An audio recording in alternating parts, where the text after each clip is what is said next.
Here's discussing the state of our nation and offering solutions, provoking thought, and together charting a way forward for our country. It is important that we keep talking to each other, talking straight, seeing how we could chart the way forward for our country. This is not us versus them time. This is just for a Gambian time, a time to see what is best for us as a nation. We do not hold brief for anyone. We speak our minds. It is straight talk. We speak from the heart, and we all hope and pray that we will have a better Gambia than we have today. And with that, again, in the house, we have Mr. Nyang. Nyang, welcome to another evening of Straight Talk. Good evening, listeners, and yes, a better Gambia indeed. That's what we all yearn for. Recently, we were, well, last week, we were celebrating some of the steps taken by the KMC mayor in fighting corruption.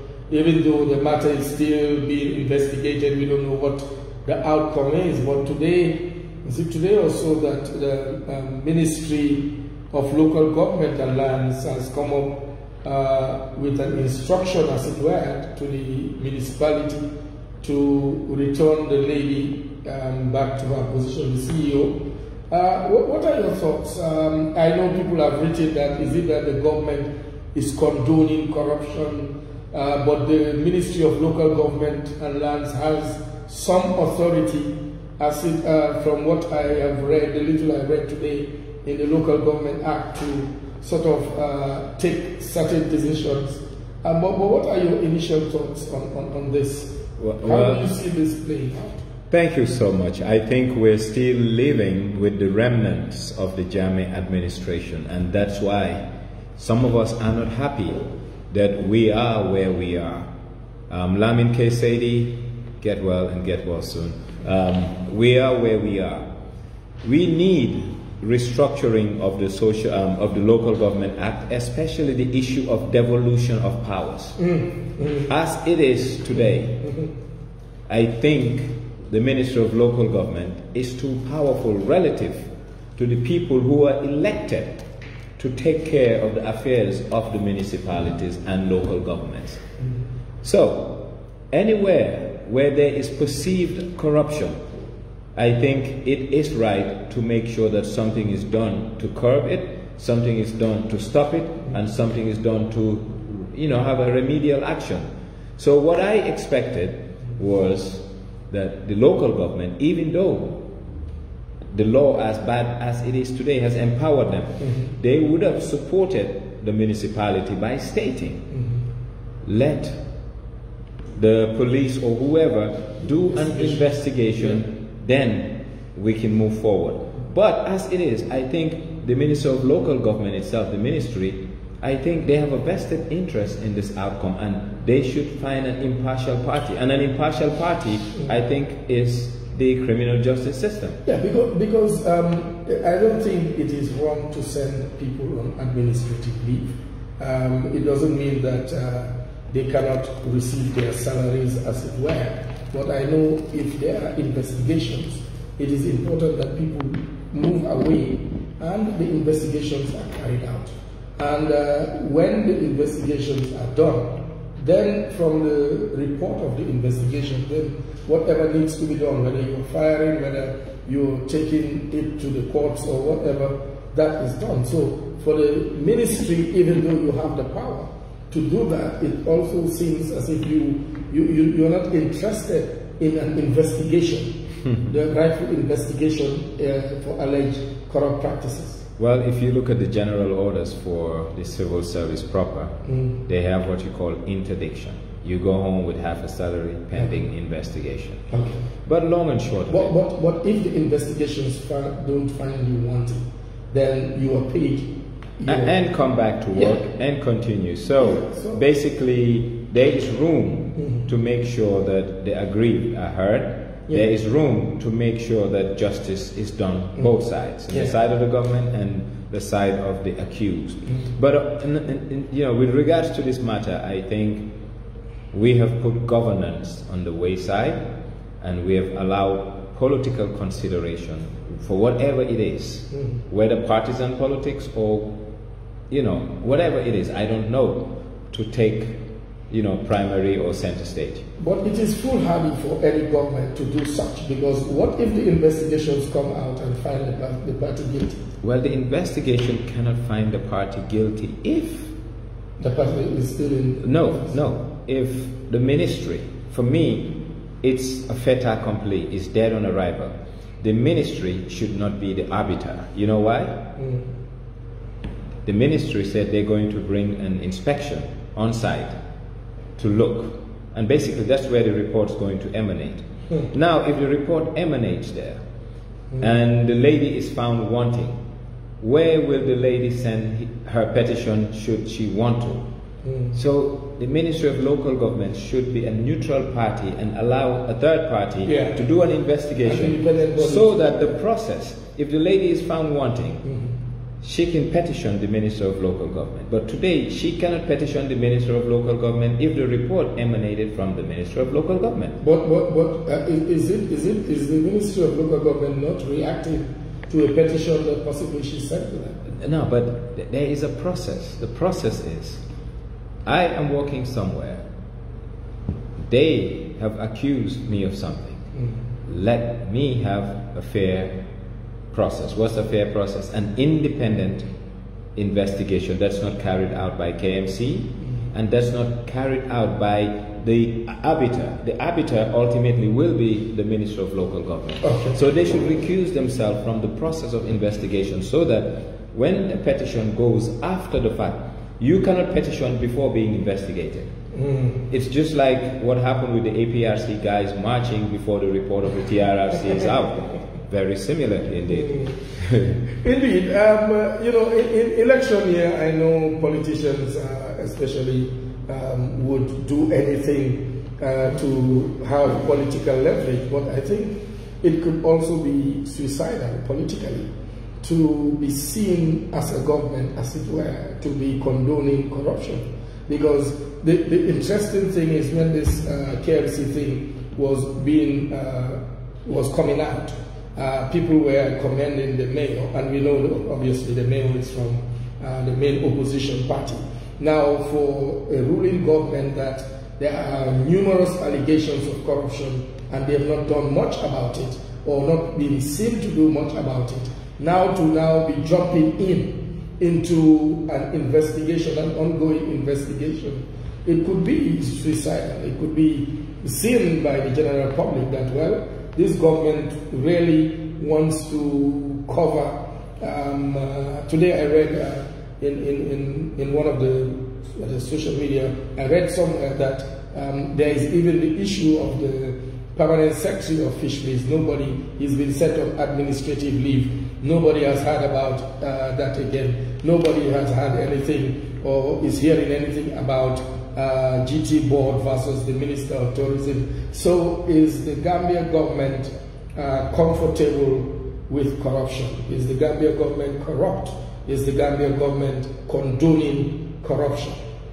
Well, no one has to openly say that the Gambia government is condoning corruption, but the actions of the Gambia government clearly shows that they are not allergic to corruption, meaning they are indifferent to corruption and they are turning a blind eye to corruption. Gambians, for quite a while, have complained a lot about the procurement processes, especially on roadworks. Not much has been done or said. We've made several complaints, and we had a smoking gun as it relates to the fisheries. Not much has been said or done. We have heard allegations about the 35 million. Not much has been said or done. Therefore, corruption is either normalized or mainstreamed in Gambian public administration, because most people that are in the position of power or to do something about it either don't see nothing wrong with it, or they see corruption as a normal way of life. Well, if the Gambia government in their defense say to us as Gambians that we want to fight corruption, one of the ways we feel we could fight corruption is by passing an anti-corruption law, and we have a bill that we sent to Parliament from 2019. We already also have taken to Parliament an access to information bill. We as a government want to be transparent, we want to be open, we want you, the people, to find out, and we want you to be given all the necessary information. So we are open and we are ready to fight corruption, but the law, well, the bill is before Parliament from 2019. So we as a government are ready, but maybe the other side of the other arm of government is not yet ready for to fight corruption. There is one government. It's called Government of the Gambia.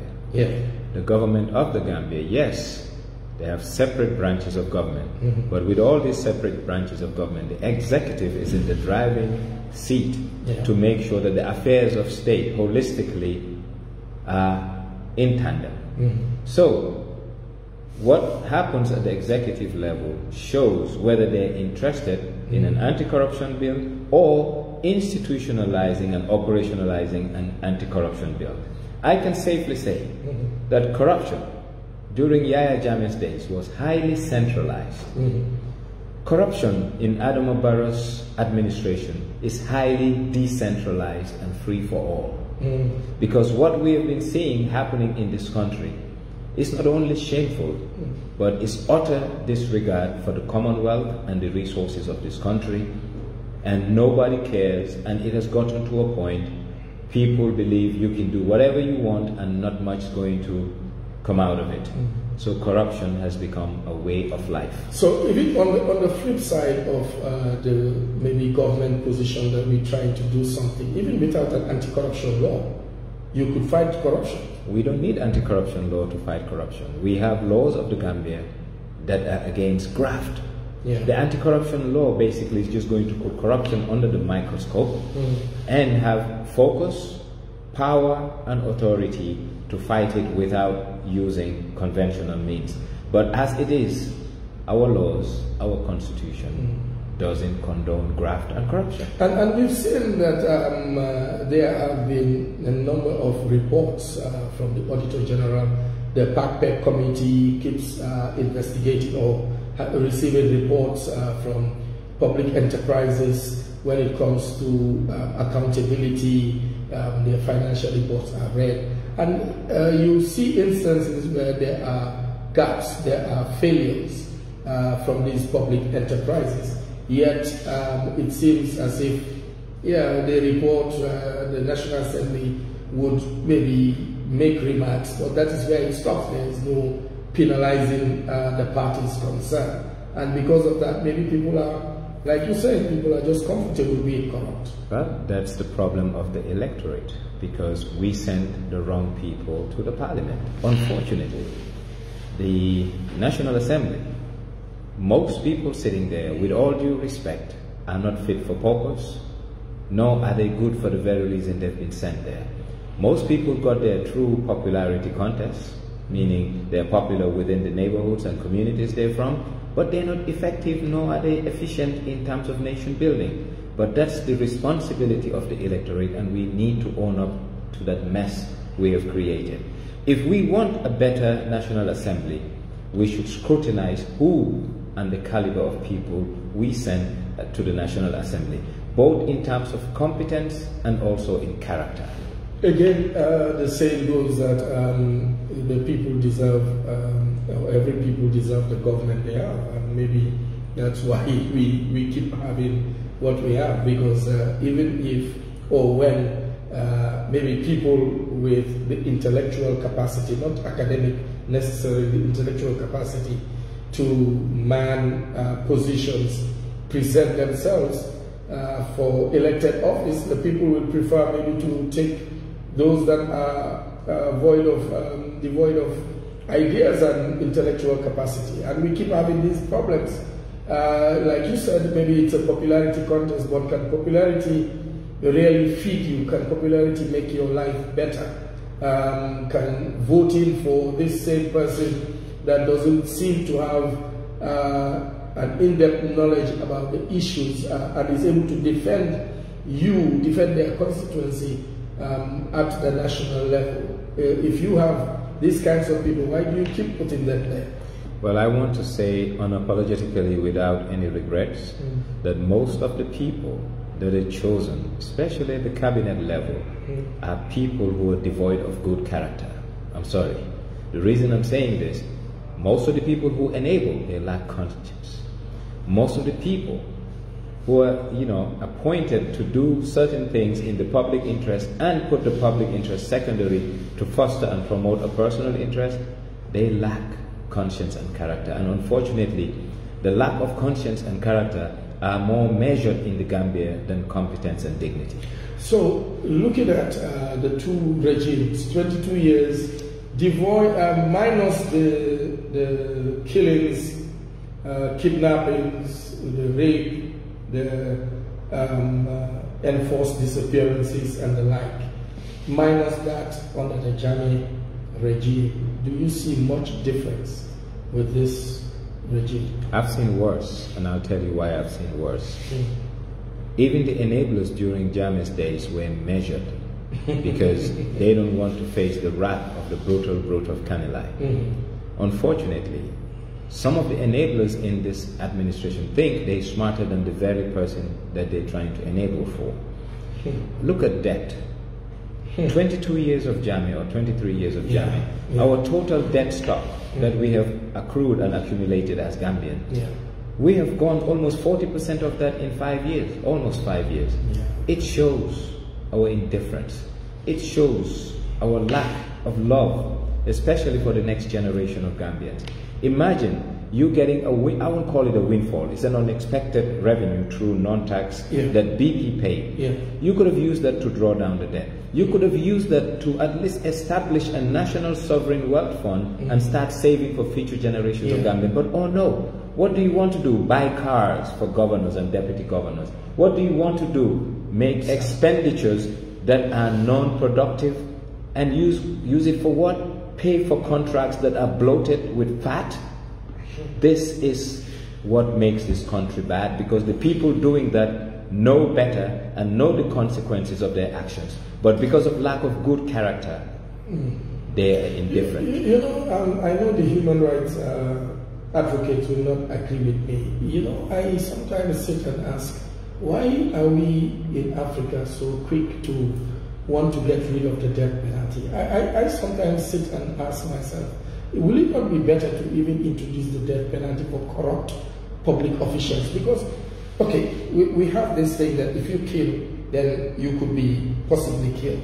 But the deprivation and the amount of people that die because of the negligence and the wickedness of our public officials, maybe we'll say it's not directly done, but whether indirectly, like you said. No, it's direct. No, it's direct, and I'll tell you why. Let me just give an example. Like, you see our poor medical facilities. People are dying because they don't have beds, they don't have simple things. In fact, today, that's too far. Today I even learned that there is a sit-down strike by the people that are testing for COVID for travelers because whether they don't have basic protection and things like that. How sad? Let me give you a simple example. The government of the Gambia put a notice to procure dialysis material. The usables, things that they use for dialysis. If there is a bloated in the pricing, if the prices are bloated, for example, let's say we were able to get, with $10 million, we were able to get 400,000 kits. If there is competitive bidding. But because there's no competitive bidding, instead of getting 400,000 kits with the 10 million, we end up getting 240,000. Anybody that dies because of lack of that consumable is the fault of the very people who perpetuated that corrupt act. Yes, there are people dying because of corruption through our healthcare system, through our roads with accidents because of how the roads are so unsafe. So yes, people ought to be taken to the gallows for putting their fellow countrymen honestly, I at keep risk. saying if I was ever going to run for political office, I would be one of the advocates for the death penalty for every corrupt public official, because it is sad that after 52, 55 years of as an independent nation, today we had this workshop and we were looking at oversight for the police, and we were talking about the criminal code, and you know, somebody said at the meeting that this is a criminal code that was enacted in 1939. Yes. Now, how on earth can you sit and ask for independence, and then you are still, how many years after independence, we are still looking at a 1939 law? Self-determination. You see, independence. Sure. My grandfather would have said, Nyanjai of blessed memory, independence is about three things: Mun Sabopa, Mom Sabopa, Gom Sabopa, and Gadu Sabopa. That is what independence is. And we've not done any of that. When so Mune Sabopa, you have confidence in you. Yeah. You have pride and dignity in you. So Mome Sabopa, you know that you manifest your destiny and your destiny is in your hands. And financial independence, though you will not brown nose, dogo or do anything. Yeah. And that is what's lacking. And there is even the aspect, Mr. Njai, of Mun Sabopa and Mom Sabopa and Gom Sabopa. That thing of self-esteem, that look, I can do this on my own. I have the power, I have the legitimacy to look at my laws again, to build the foundation for my nation again. The beggar thyself is the problem of this country.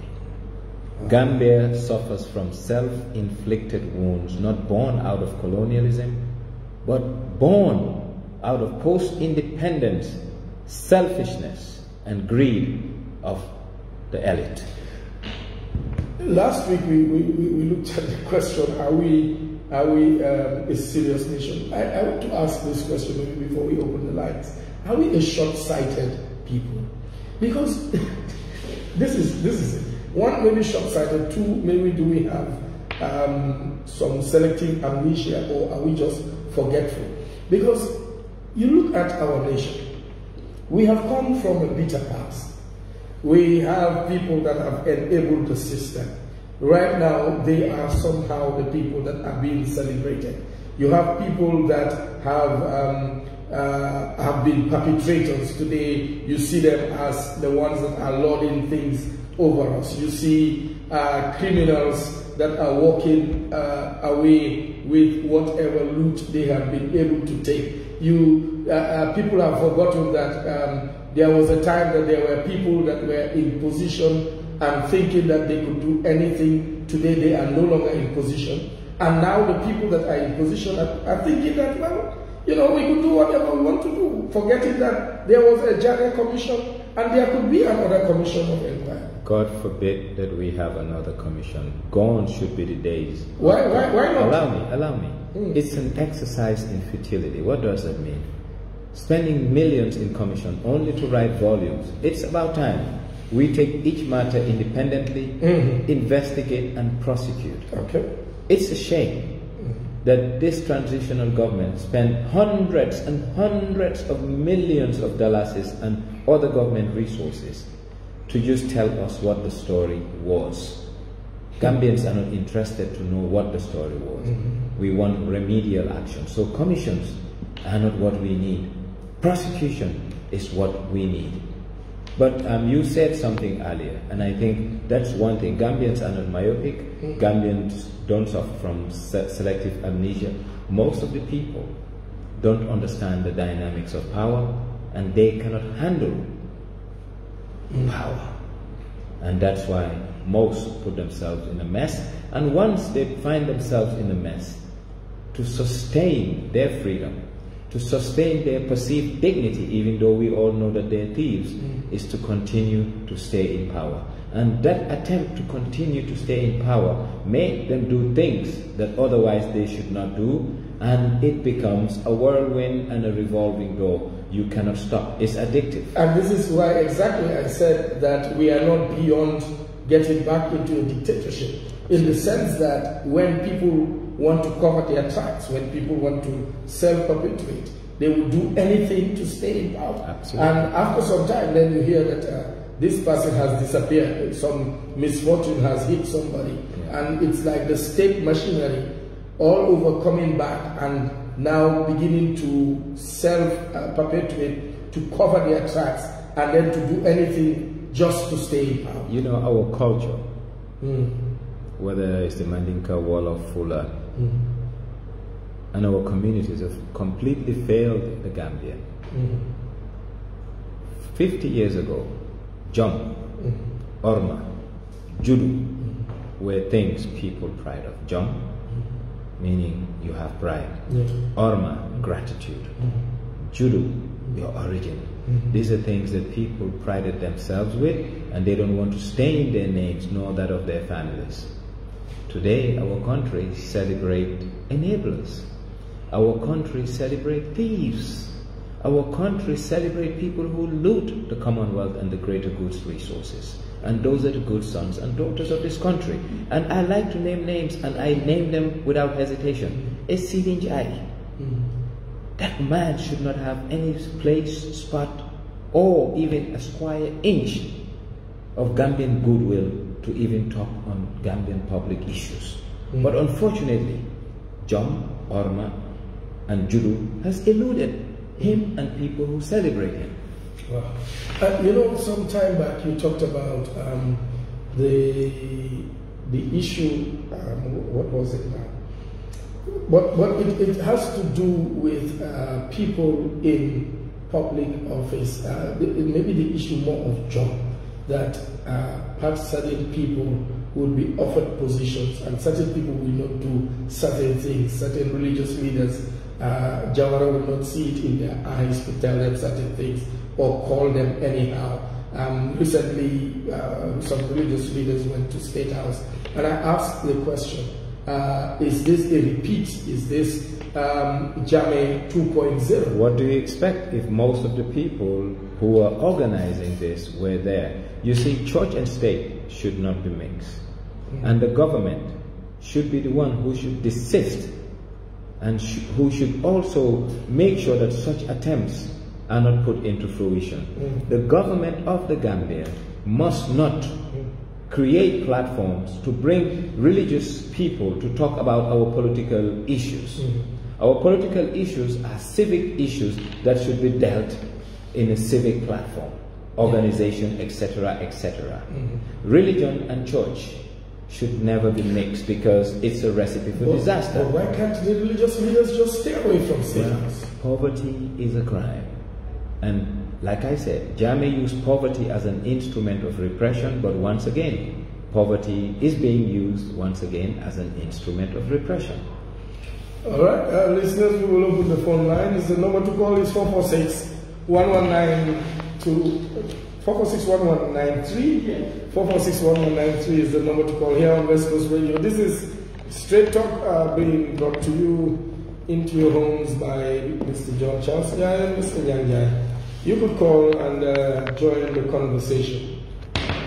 Good evening, caller, and welcome to Straight Talk. Yeah. Thank you.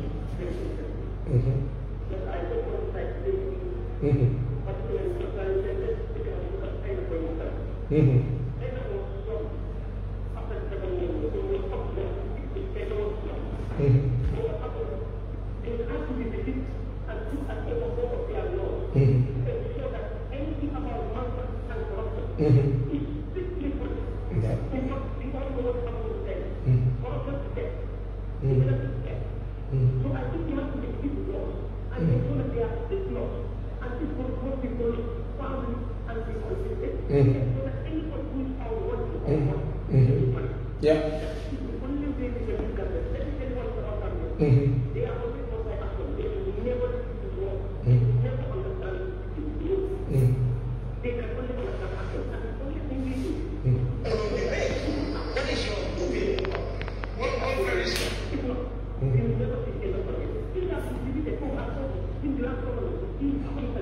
Yeah. Yep. Thank you. Thank you, Paula. Yeah. Thank you.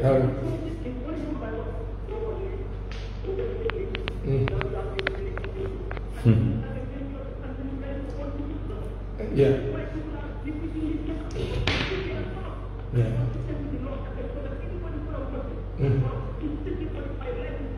Thank you. Thank you. Thank you. Well said. You know, Professor Lumumba said that in Japan, if someone is found to be corrupt, the person will go and kill themselves. Honor. They will commit suicide. In China, they will sentence you to death. But in Africa, if you are found to have stolen, you are celebrated. Because honor has eluded us collectively as a nation, and we have been over the years celebrating people worthy not to be celebrated. Good evening, caller. Welcome to Straight Talk. We've lost the caller. I think we lost that call. But honestly, I feel that until you have a government that comes with some serious laws to sort out corruption, we will continue to be where we are. Good evening, caller. Yes. Fine, thank you.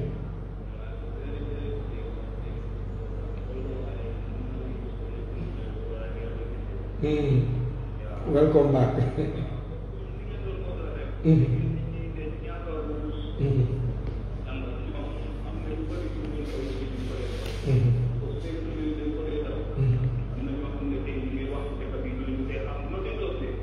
Thank you.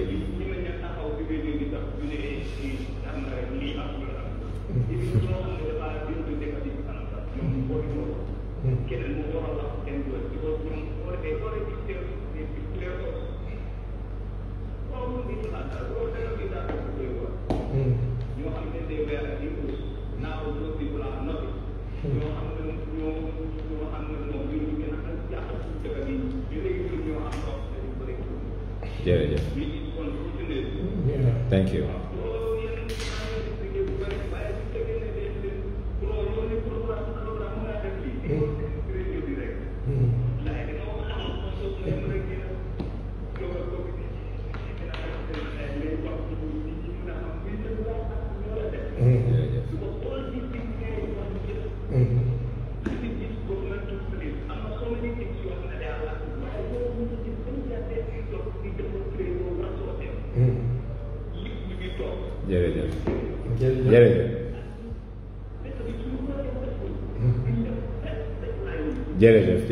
Thank you. Thank you, Cora. Well, indeed, I think this is a collective responsibility. All of us have to add our voice. It's not only John Jai and Yang Jai, but every Gambian. If we want a better Gambia, we need to keep talking. We need to keep educating ourselves. And you know, Mr. Jai, recently I felt so bad that I was asking, where are the mothers in the land? For the simple reason, all these public officials, all the so-called or alleged crooks have wives, they have daughters. What are the women doing in order to hold their husbands accountable? In order to put pressure that, look, women are dying. I mean, people, there are all these things that women's lives matter. But where are the women in the country that will get up and say, look, okay, the men have had a field day. We the women are rising up. Every wife, hold your husband accountable. Ask the hard questions at home and make life difficult for them. Well, if you're enjoying the cookie, you will not want to see. But when the axe falls. Yeah, but here is the problem. The problem is a collective failure of society. From the lowest to the highest levels of communal government or national government. We have failed a whole generation of Gambians. How? During the time of your grandfather or my grandfather, these people prided themselves with dignity, prided themselves with their names. Their names were brands, especially their son names. Because it's not about them, it's about the family, and they don't want to soil or stain the image of the family. Ñàkk jom moo nekk loo xam ne dafa sax ci dëkk bi ba nga xam ne xam lu baax ak bañ a def lu baax nit ñi ràññeetuñ ko. Some of the people know what they're doing, but they care less because dignity has eluded them. Honor has eluded them. And then the people around them, nobody is telling them the truth also. The way forward is for us to start building new Gambians. And these new Gambians must understand we have collective responsibility to the state, but we have individual accountability equally to the state. Okay. And for us to be individually accountable, we have tenets and rules that we must follow and abide by. Okay, we'll take this call. Good evening, caller, and welcome to Straight Talk. Walaikum salam. Ya ni la dega. You are in la dega. Wait, get it. Sorry. Mr. Jai, yes, I agree on that point, but I think again, if people that are close to us are not also telling us the truth, we will continue to do. I know there is something that is interesting here, that people get into public office and alienate their friends that they grew up with, because maybe they don't want anybody to call them to account. No, but that's too far. Sometimes when people benefit from the status quo, they see nothing wrong with the status quo. And I mean, I can tell you there are people supporting the re-election of this particular president, not because he is effective or of the interest of the greater good, but it serves their personal interest. And that's a shame. We need to be selfless. Good evening, caller. Welcome to Straight Talk. Malaikum salam. Salam gari. Jere.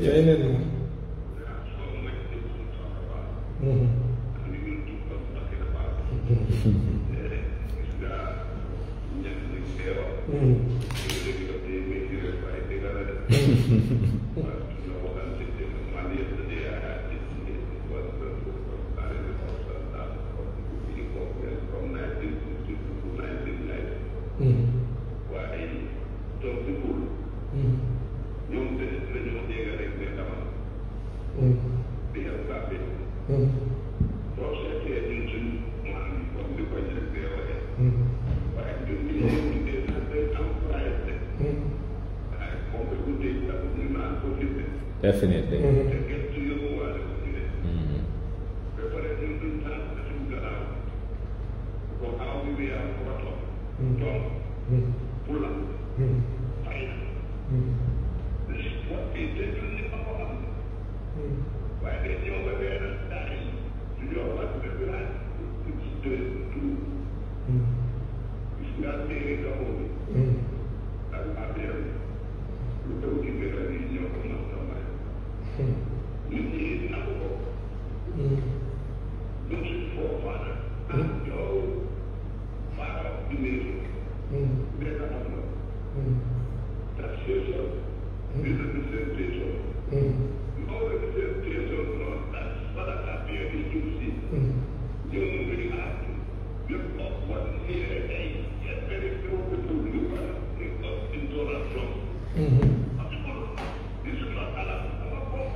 Yes.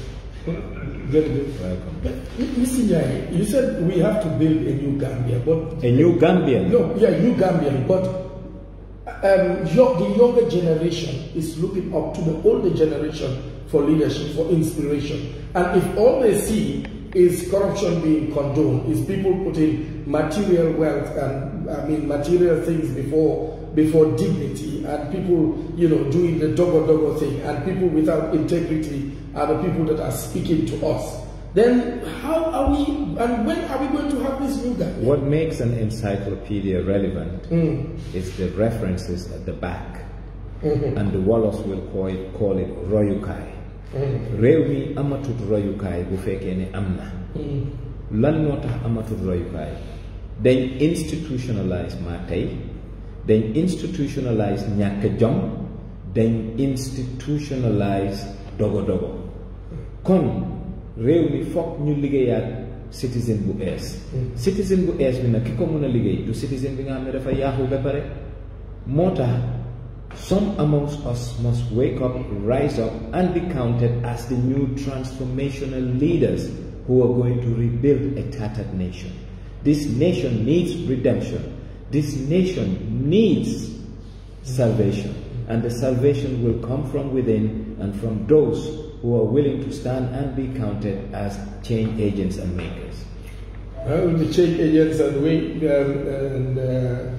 the change agents need to rise up in the country as soon as possible, because I think our country really is in dire need of change, is in dire need of people that will speak truth to power, and people that will do the right thing. Like you have always said, we need disruptors that will come and change the status quo and put Gambia on the right path. Do we have a call? Okay, we don't have a call. But Mr. Jai, maybe just taking the conversation on what can we do? I think for some of us, we contribute here and there. But the other Gambians, maybe that are outsourcing their deliverables, how can we bring and have a critical mass of people on the same page and wanting this change, wanting it so badly that we are able to put our personal interest one side and look at the national interest? We have a call, then I'll come. Okay. Yeah. Good evening, caller. Yeah. Yeah. Mm-hmm.